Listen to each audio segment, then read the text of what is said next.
Hello once again, and welcome to another guitar lesson with GuitarMadeEZ.com. I'm Justin. Today I wanted to talk to you guys a little bit about guitar maintenance. When you first buy your first guitar, whether you pay $100, $200, $300, you usually think that's it. Well, that's not necessarily the case. These things will cost you a little bit of money in maintenance every year, but I'll teach you some ways to cut those costs and maybe even avoid it altogether. So when I first bought my first acoustic guitar, I was pretty rough with it. I didn't really have a case for it. I would take it camping, play in front of campfires, I would sit on the fireplace, play in front of the fireplace. And I also live in Arizona, so it gets really, really dry in the summertime.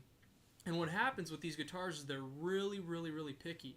And this is all acoustic guitars. And electric guitars can be kind of picky, but they're not as picky as acoustic guitars. So with all the wood that goes into making these acoustic guitars, the heat makes the wood expand and the cold makes the wood contract. So what happens is with these guitars, they're handmade. They're basically the person who makes them is dialed into measuring everything correctly. There's a million just different specifications that these guitars have to meet in order for them to play properly. So this actually right here is kind of like my beater guitar. I've had it for a long time. It's probably due for some maintenance. But anyways, if you expose your guitar to extreme cold or extreme heat, or just a little bit of cold or a little bit of heat, what happens is, yes, it'll expand or contract.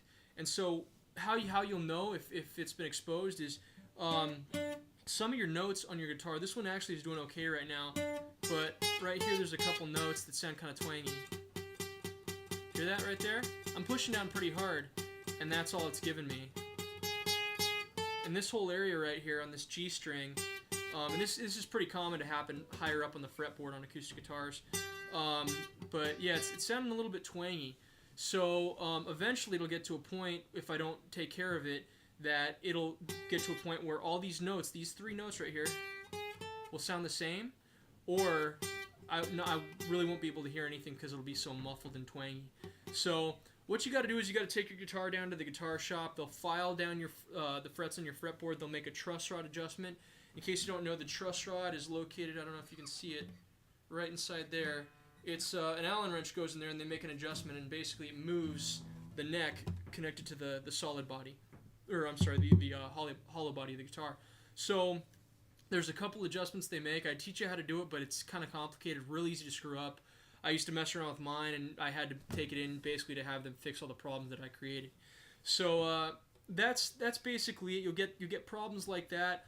A lot of times the fretboards get really dry, and when this happens, you can get a lot of different problems, a lot of cracks in the fretboard. It's really bad to keep your guitar super dry, and especially here in Arizona, it gets crazy dry in the summertime. So one thing that I like to do, I don't even know if they still make this. I've had this for such a long time. I'll look online and I'll put it on my website, so you can buy it off my website if you want. But it's super cheap. It's only a couple bucks, and this stuff's called, I think, Fast Fret. So it looks like GHS makes it. And what it does is, if you're playing your guitar and you haven't, you've kept it in a dusty closet for a long time, or you're just buying one from a garage sale or something like that, it might be kind of hard to move around the fretboard just because the frets are so dusty and dry. Well, what you do is you take this and you basically go over all the strings and all the frets, and it kind of polishes the fret. And what it does is it basically keeps the fret lubricated. It prolongs the fingerboard life.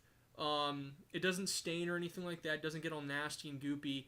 And it also lets you play faster. So I don't know if you've ever tried playing on a really dusty guitar. You can't play very fast at all when you're picking individual notes. But once you put it on there, what you do is it comes with this little kind of terry cloth rag. You kind of buff it in, and it gets really, really shiny. It just takes really good care of the wood. It's almost like putting some sort of wood preserver on like cabinets or something like that. So that helps out. Just put a little bit on. You don't need a whole lot. But yeah, that stuff's called GHS Fast Fret, and that'll help keep you away from the guitar shop having to take your guitar in for work for those $100 setup fees, which if you get those twangy notes, that's what you basically got to do is pay about $100, take it in there. Sometimes if I bring 2 or 3 of my guitars down there, they'll kind of cut me a deal if they do all of them. Usually it takes them a day or two to do, but that's kind of how it works. So the second thing I want to talk to you guys about too is keeping your guitar in a humid area. If you ever notice, you go to a guitar shop where they have a ton of guitars, even Guitar Center has that room where it's closed off, and that's where all their acoustic guitars are. Well, that's because they have to keep that room more humid than the rest of the store. Electric guitars are similar, but they're just not as picky. You can kind of, I guess, you can take them kind of anywhere. You still don't want to take them in extreme cold or extreme hot environments, but still they're a little bit, I guess, easier to adjust than acoustic guitars. These things will kill you. So what you want to do is you want to get one of these things, and this is a humidifier, okay? I actually have these on my site. You can buy them. I think they're about $10. And it even comes with, actually I think this one just comes with the humidifier. Some even come with the solution you can put in here to keep the sponge, make the sponge last a little bit longer. But what it is, it's a plastic body, and inside there's a sponge. And what you do is you fill it up with water, the sponge soaks up the water, and then when you're not playing your guitar, you take the guitar and you put this inside of it and clamp it off like that. Okay, so it just sits basically inside your guitar. I didn't actually clamp it, but it sits right there when you're not playing it, and it keeps the inside of your guitar and all the wood in your guitar keeps it moist, or relatively more moist than how it can get so dry and stuff like that. So it just keeps a little bit of moisture in the guitar, and this actually will save you tons of money in the long run because, once again, when I first started, I didn't know anything about it. I remember my AC went out in the summertime at my house. We didn't fix it. That summer was horrible, and I had all my guitars inside. Well, all of them I had to take in for setups because I had twangy notes all over the place that just didn't sound. They sounded all like that. So you'll get it all over the fretboard. It's really common. A couple things to just avoid and to remember to do. First of all, the biggest myth is in movies and on TV shows and stuff like that. People are always playing around a campfire. That's the quickest way to get your guitar to go out of tune, or basically get those twangy notes, or you'll start to have problems really fast if you start to do that. So I wouldn't recommend, if you want to play at the beach or around a campfire or in some extreme environment like that, I'd take a guitar that you really don't care about because it's going to get ruined.